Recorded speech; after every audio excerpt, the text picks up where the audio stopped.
আজকের ভিডিওতে আমরা বাংলাদেশের নদ-নদী নিয়ে ডিসকাস করব। বাংলাদেশের নদ-নদী সম্পর্কিত যে প্রশ্নগুলো পরীক্ষা আসে সেগুলো মূলত আমরা এই ভিডিওতে কভার করব। প্রথমে আমরা বাংলাদেশের নদ-নদী সম্পর্কে কিছু বেসিক তথ্য জেনে নিই। যেমন উপনদী, শাখা নদী সহ বাংলাদেশের নদীর মোট দৈর্ঘ্য 24,140 কিলোমিটার।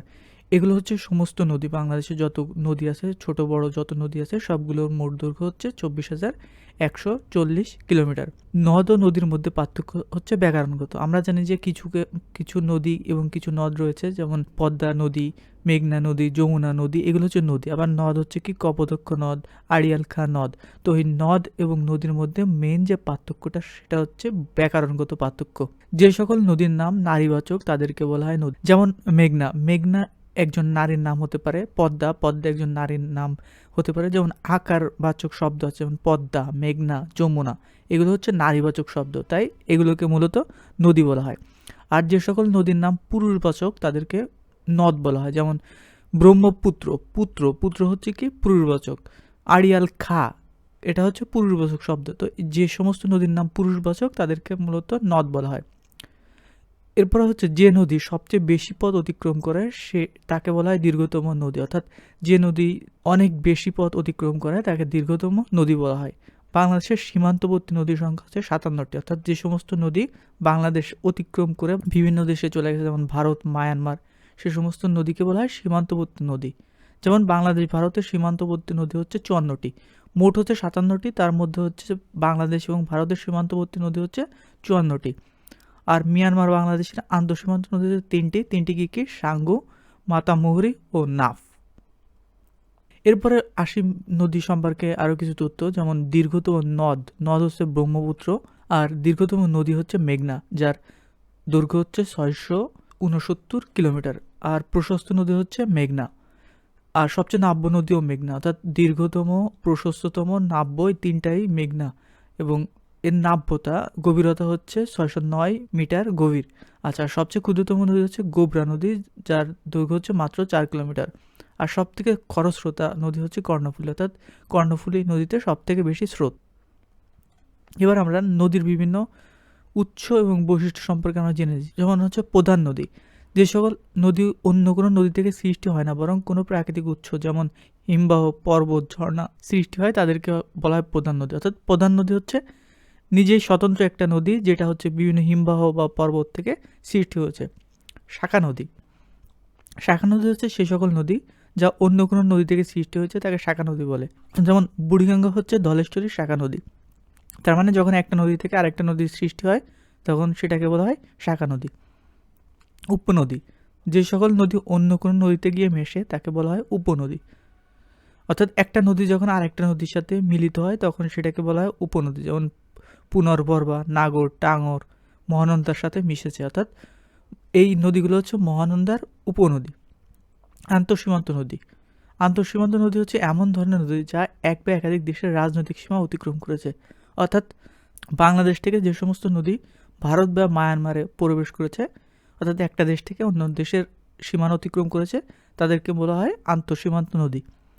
শিকস্তি হচ্ছে নদী ভাঙনের ফলে অঞ্চল বিশেষে শত শত গ্রাম বিলীন হয়ে যায়, জনপদ নদীতে বিলীন হয়ে যায়, তাকে বলা হয় পয়স্তি। আর নতুন যেটা জেগে ওঠে সেটা হচ্ছে শিকস্তি, অর্থাৎ যেটা নদী গর্ভে বিলীন হয়ে যায় সেটা হচ্ছে পয়স্তি, আর যেটা নতুন করে চর জেগে সৃষ্টি হয় সেটা হচ্ছে শিকস্তি। এবার আমরা জেনে নেব বাংলাদেশের প্রধান নদীসমূহের দৈর্ঘ্য। যেমন নাফ নদী, যার দৈর্ঘ্য হচ্ছে 56 kilometre, Karnaphuli 320 kilometre, Sangu 208 kilometre, পশুর 142 kilometre, Teesta 177 kilometre, Matamuhuri 120 kilometre. এগুলো হচ্ছে প্রধান যে নদীগুলো রয়েছে তার দৈর্ঘ্য। এবার আমরা বাংলাদেশের বিভিন্ন নদী সম্পর্কে কিছু তথ্য জানব। যেমন প্রথমে আমরা পদ্মা নদী সম্পর্কে তথ্য জানি। পদ্মা নদী ভারতের গঙ্গা এবং বাংলাদেশের পদ্মা নামে পরিচিত। তো যে নদীটাকে আমরা পদ্মা হিসেবে চিনি সেটা ভারতে গঙ্গা নামে পরিচিত, এবং বাংলাদেশে প্রবেশের পর এটার নাম ধারণ করেছে পদ্মা। গঙ্গা নদীর মূল প্রবাহ রাজশাহী অঞ্চলের দক্ষিণ পশ্চিম প্রান্তে। গঙ্গা নদীটি পদ্মা নামে 145 কিলোমিটার পর্যন্ত পশ্চিমবঙ্গ এবং বাংলাদেশের সীমানা বরাবর এসে কুষ্টিয়ার উত্তর পশ্চিম প্রান্তে বাংলাদেশে প্রবেশ করেছে। বাংলাদেশের সীমান্তের 18 কিলোমিটার উজানে ফারাক্কাবাদ অবস্থিত। অর্থাৎ যে বাঁধ নিয়ে বেশি কন্ট্রোভার্সি সেটার নাম হচ্ছে ফারাক্কা বাঁধ, যেটা হচ্ছে বাংলাদেশের পদ্মা নদীর উজানে অবস্থিত 18 কিলোমিটার দূরে। 1974 সালে ফারাক্কা বাঁধ নির্মাণের কাজ শুরু হয় এবং 1975 সালে পরীক্ষামূলকভাবে ফারাক্কা বাঁধটি চালু হয়। আর 1996 সালের 12 ডিসেম্বর 30 বছর মেয়াদী গঙ্গার পানি চুক্তি বন্টন হয়। চুক্তিটি ভারতের নয়াদিল্লিতে স্বাক্ষর হয়। তো এই হচ্ছে পদ্মা নদী সম্পর্কিত যে তথ্যগুলা। এবার আমরা ব্রহ্মপুত্র যমুনা সম্পর্কে জানব। ব্রহ্মপুত্র একটি আন্তর্জাতিক নদী। ব্রহ্মপুত্র নদীটি আন্তর্জাতিক হওয়ার কারণ হচ্ছে এই নদীটা বাংলাদেশ ছাড়াও চীন, ভারত ও বাংলাদেশে বিস্তৃত। আসামের হিমালয় পর্বতের ব্রহ্মপুত্র দিহাং নামে পরিচিত, মানে বাংলাদেশে যেটা ব্রহ্মপুত্র নামে পরিচিত সেটা হচ্ছে হিমালয় অঞ্চলে ব্রহ্মপুত্রকে দিহাং নামে ডাকা হয়ে থাকে। এবার বিভিন্ন নদীর যে উৎপত্তিস্থল, যেমন এখানে পদ্মা নদীর উৎপত্তিস্থল হচ্ছে হিমালয় পর্বতের গাঙ্গোত্রী হিমবাহ থেকে।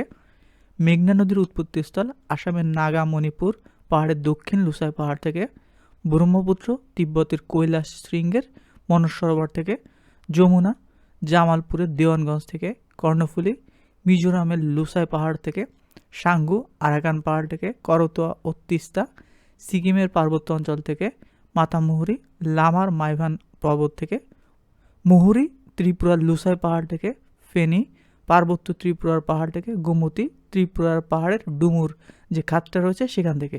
তো এই হচ্ছে বাংলাদেশের যে বিভিন্ন বড় বড় নদী আছে তার উৎপত্তিস্থল। আমরা জানি যে একটা নদী বিভিন্ন উৎস থেকে উৎপন্ন হয়, হতে পারে সেটা ঝর্ণা, সেটা পর্বত। এবার আমরা জেনে নেব কোন নদী বাংলাদেশের কোথা থেকে প্রবেশ করেছে। যেমন পদ্মা নদী, এটা একটা আন্তর্জাতিক নদী যেটা হচ্ছে ভারত থেকে বাংলাদেশে প্রবেশ করেছে কুষ্টিয়া জেলার ভিতর দিয়ে। তারপর হচ্ছে মেঘনা নদী, এটা হচ্ছে সিলেট জেলার মধ্য দিয়ে প্রবেশ করেছে। ব্রহ্মপুত্র যেটা হচ্ছে কুড়িগ্রাম জেলার মধ্যে প্রবেশ করেছে। তিস্তা নীলফামারী। কর্ণফুলী পার্বত্য চট্টগ্রাম ও চট্টগ্রামের মধ্য দিয়ে বাংলাদেশে প্রবেশ করেছে। অর্থাৎ এই সমস্ত নদীগুলো কিন্তু বাংলাদেশের নদী না, এটা হচ্ছে ভারত থেকে বাংলাদেশে প্রবেশ করেছে এই সমস্ত জেলার মধ্য দিয়ে। এবার আমরা বাংলাদেশের বিভিন্ন নদীর যে পূর্ব নামগুলো রয়েছে সেগুলো আমরা জেনে নেব। যেমন পদ্মা নদীকে পূর্বে ডাকা হতো কৃত্তিনাশা নামে। ব্রহ্মপুত্রকে লোহিত্য নামে ডাকা হতো। যমুনাকে জোনাই নদী নামে ডাকা হতো। বুড়িগঙ্গা হচ্ছে দোলাই খাল নামে পরিচিত ছিল। তো এই হচ্ছে বিভিন্ন নদীর যে আগের নাম অর্থাৎ পূর্ব নাম, এগুলো কিন্তু বিভিন্ন পরীক্ষায় আসে। এবার আমরা জেনে নেব বাংলাদেশের প্রধান নদীগুলো কোথায় মিলিত হয়েছে এবং মিলিত হওয়ার পর কি নাম ধারণ করেছে। যেমন পদ্মা ও যমুনা, এই পদ্মা ও যমুনা মিলিত হয়েছে গোয়ালন্দ দৌলদিয়া, যে দৌলদিয়া ফেরিঘাটটা রয়েছে সেখানে মূলত পদ্মা যমুনা মিলিত হয়ে পদ্মা নাম ধারণ করেছে। পদ্মা ও মেঘনা নদীটি মিলিত হয়েছে চাঁদপুরে। পদ্মার মেঘনা দুইটা চাঁদপুরে এসে মিলিত হয়ে মেঘনা নাম ধারণ করেছে। এরপরে কুশিয়ারা ও সুরমা, এটা মিলিত হয়েছে হবিগঞ্জের আজমেরীগঞ্জ এবং এটা পরবর্তীতে কালনি হয়ে মেঘনা নাম ধারণ করেছে। এরপর আসে পুরাতন ব্রহ্মপুত্র মেঘনা, এটা মিলিত হয়েছে ভৈরব বাজার। মিলিত হওয়ার পর পুরাতন ব্রহ্মপুত্র মেঘনা নাম ধারণ করেছে।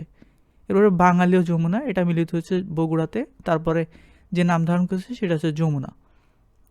হালদা ও কর্ণফুলী, এটা মিলিত হয়েছে কালুরঘাট চট্টগ্রাম। হালদা ও কর্ণফুলী পরবর্তীতে মিলিত হওয়ার পর কর্ণফুলী নাম ধারণ করেছে।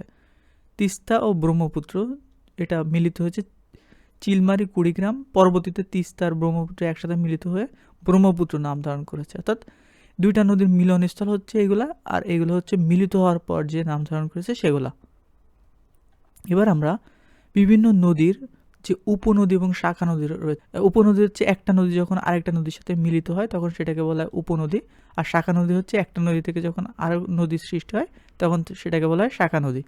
যেমন পদ্মার উপনদী হচ্ছে মহানন্দা বা পুনর্ভরবা, আর পদ্মার শাখা নদী হচ্ছে কুমার, মাথাভাঙ্গা, ভৈরব, গড়াই, মধুমতি, আড়িয়ালখা।